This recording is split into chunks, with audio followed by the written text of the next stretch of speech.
Here at the Athletic Fieldhouse at Troy University, I'm Barry McKnight. Troy head football coach Jon Sumrall. It is a busy time, as you might imagine, for Troy football. T-Day coming up this Saturday, 2 o'clock at the Vet.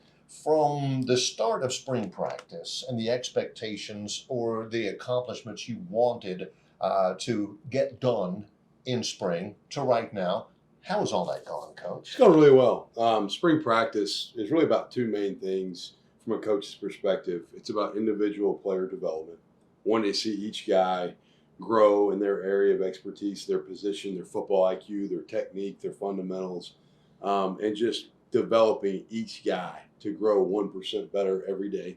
And then it's also about the second piece is adapting and evolving from an offensive, defensive, and kicking game standpoint, schematically of some things we did last year, what we did well, how do we keep building upon that, what do we do not so well, maybe what our strengths and weaknesses are personnel-wise, and what do we need to lean into more. So really individual player development and then football growth as a team and how we can improve in certain areas. How much different is this spring practice in its entirety to this point towards your first one last year? Yeah, the battle rhythms are the same. We believe in what we believe in. How we do things does not really change a lot. Now we will adjust and adapt some schematic things, but the practice flow and the schedule very similar. The nice thing is everybody, staff, players, with the exception of the new players, knows what to expect to some degree in regards to the flow of practice and meetings and what things look like daily. Roster-wise, a lot of new faces. One of the strengths of last year's team, while maybe the winning hadn't occurred the previous couple of years, we had a lot of proven, really good, productive players that just hadn't experienced winning the way they wanted to. But we had some good players that were in place already. Right. A lot of turnover roster-wise with some guys graduating and a lot of new pieces. So that's been probably the biggest difference is just acclimating a lot of new people that have joined our program since last season. But for me, everything's a lot slower. Last year this time, every day I felt like, do I have time to sleep or eat? Now things are slowed down. The rhythms of what we do, things have really kind of settled in place, and everybody has a better expectation of what's coming next. Coach, when you talk about, the scope of the expectations, you want to develop every player individually and elitely and see progress from them. It just seems as though when you're talking about 100 players, the scope of all that seems just daunting. Obviously, the assistant coaching staff has a great deal of responsibility there, and you've got a couple of new faces in that. How have those guys acclimated to, again, the expectations and the way you do things around Troy? How has that impact been? Yeah, Greg Gasparotto, our new defensive coordinator, is also coaching the safeties, and then Joe Bernardi, our new offensive line coach. Both guys had familiarity with what we were already doing. They had ties to people that had been in this program, and so very seamless transition with those guys being added. And the importance of the assistant coaches cannot be overstated. Their involvement with the day in, day out growth and development of our players is vital. They meet every Friday with their position group individually, one-on-one with every young man in their group, and talk about their goals and their action plans and their specific commitments to reaching their goals. And so we're very connected with our players. The coaches lead that charge. And the assistant coaches, they're vital to the success of our players, and so grateful for the two new additions, but also the returning guys we have that have been on staff. I feel very blessed as a head coach to have a tremendous staff that serves our players so well. You told a story earlier when I asked you about it off this camera about spring to this point and some of your returning players and how they have taken ownership and how they have, in the middle of practice during a break, said, hey, so far we're not meeting the standard right now. As a coach, having your players motivate and acclimate and uphold the standard, gosh, that's got to be like manna from heaven for a coach. Without question. I think a good team can be coach-led. I think to become a great team and be a championship caliber team, it's vital that you have player leadership. And our players, when they lead, that's when we're at our best. Right. And it's the coach's job to make sure the players know how to lead, and we equip them to lead properly. But player-led teams have a chance to achieve a lot of great things. Gunnar Watson has probably grown in that area as much as anybody on our team since a year ago this time. Okay. A year ago this time was probably just trying to figure out how to be the starting quarterback. He has had a tremendous offseason. Really all year this spring training, we've only had one practice day where I left the field displeased. The other 12 practices up till today, I've felt great about the direction we're heading and the way our guys have worked each day and approached the practice with their mindset. Yesterday's practice offensively, first part of practice wasn't our best. We've had a really good spring offensively. It's been much improved. Gunnar at the midpoint of our practice, which is a little bit of a break when we transition from one phase to another part of practice, Gunnar called the offense up and basically just told them, hey, this ain't it. This is not how we're doing things.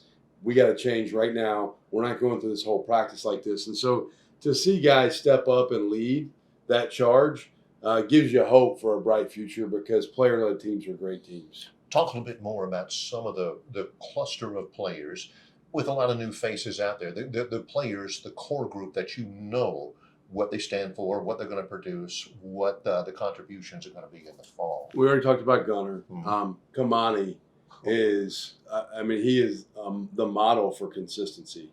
Never has a bad day, tremendous worker, extremely gifted, ridiculously humble. The guy, he's just a workman. He puts in the work. He's blue collar.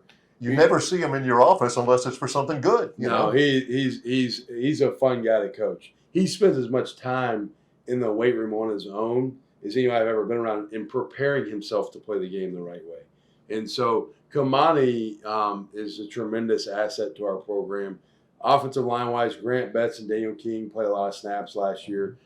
Probably the guy that's so fun to have back out there is Jabri Barber. You forget, through 4 games last year, Jabri was our leading receiver. And by far our best receiver at the time. And then the 5th game against Southern Miss has an injury. And really our offensive production when he went down kind of took a dip. He was our most consistent offensive playmaker up until that point. And so really excited to see him back. Marcus Rogers has done some good things. He's a guy that's been around here a little while. I've seen him take some steps forward. Those are some of the guys on offense that have really stepped up. DeAndre Lewis and Clayton Allendike, I think, are going to have a great season. They've both been out as returners through the spring with injuries they had last season. So offensively, those are the guys. Defensively, the list is still pretty long. You think about Buddha and Louis Medina's coming off of injury. Javon Solomon, Richard Jubinor, T.J. Jackson, Del Pettis, Keyshawn Swanson, Reddy Stewart, O'Shea Fletcher. The list goes. I'll forget somebody. The list of defense right now through spring. Jade McDonald is still out. That was Jordan Stringer is still out. But those are guys that are leaders in our defense. Caleb Ransall.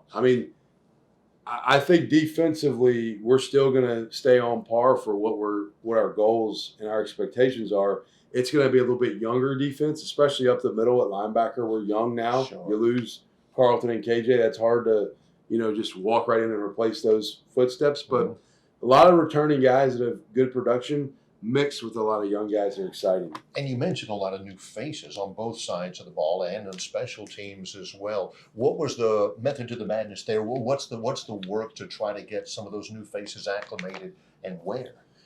The first piece is when they show up in January to get them to understand what the expectations and the standards of our culture are. They have to realize what we're all about as a program. And, we use this saying a lot. I've stolen it from Tom Izzo. Players play, tough players win. And so one of our core values is toughness. And I think it's imperative that you have a tough football team to have a high-level achieving team. And so really spent January, February before you got spring ball going through some off-season things that were maybe some shared sacrifice in our morning workouts to create toughness within our team. And that's a big part of the culture of our program. So that was the first piece, is getting them to understand how this program works and fit the culture of the locker room. So much of that you try to get right in how you select players to join your team. So for us, we want to recruit great players. We also want to recruit players that fit the system and the culture of what we're trying to build. And so those guys have done a nice job of finding their way, not only on the field, but just in the weight room, the locker room, and how we operate as a program. I've been really thrilled to see how some of these new guys have meshed well with the veteran guys on the team.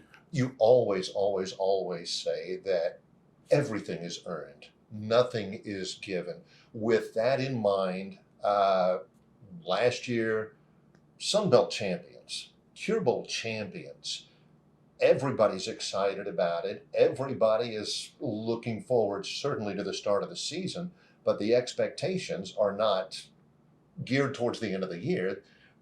You've said before, the expectations are for a good spring game, and Yeah. then for a good and good for good summer workouts and all that. All that stuff is earned right about now, and then you can start, thinking about the first game and the next game and the game and then the championship after that. It's all really discipline, just in the model of thinking about how you manage expectations. Yeah, being in the moment and being where your feet are. The process of, you don't just fast forward and get the game on and go play the game. It takes what it takes to be prepared to play the game the right way. Mm-hmm. And that goes all the way back to January of having great winter workouts in February and then having good spring practices. I'm on our guys about don't ever waste a day. Don't waste a rep. Don't waste a period. Don't waste a day. Get your best out of every situation you get put into, and stack good days. Right. It's okay to have a bad moment. It's not okay to have a bad day. And so stack good days in every area of your life. That's football. That's academics. It's all of it. Character, the whole deal. And so for us, it's about staying the course of not getting too far out of the top of our skis and falling over. I'm not worried about what's way out in front yet. I'm worried about what's right in front of us. And we sit here today. I want to finish spring ball the right way. I want our guys to finish the rest of this week properly. Well, let's talk about that in closing here. You've made the point several times that last year's team won because of its toughness, winning a lot of close games and being really, really tough and resilient at home, in front of the home atmosphere, at the Vet, with all the fans out there. What can the fans expect to see on Saturday afternoon at T-Day?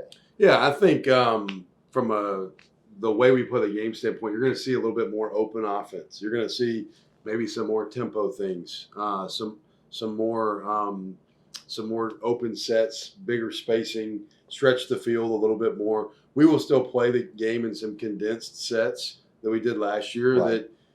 It's phone booth football, but at the same time, we're going to give you some wide double stacks and some stuff that's spread tempo-ish a little bit more, because every team is different to win the game. The formula is not always the same. Right. Last year we knew run the ball, play great defense. We still run the ball and play great defense, but now we know this year we're going to have to distribute the ball a little bit more open and get to our receivers in space and maybe accentuate their strengths. So I think you're going to see a team that is going to play a little faster, with a little bit more confidence, a little bit more efficient offensively, and probably do some things that are maybe more appealing to the casual fan, if you will. I like the model of whatever it takes to win. Right. But at the end of the day, I think the way for us to win this year is maybe by opening the offense up a little bit more. So that's probably the thing I think the fans have to look forward to the most. Boy, they are going to be looking forward to all of that for sure. T-Day on Saturday, 2 o'clock at Veterans Memorial Stadium. You'll be able to buy your tickets, your season tickets then, if you haven't already done so. Certainly looking forward to it. Troy football coach Jon Sumrall, thanks for the time. Thanks, Barry. Appreciate you.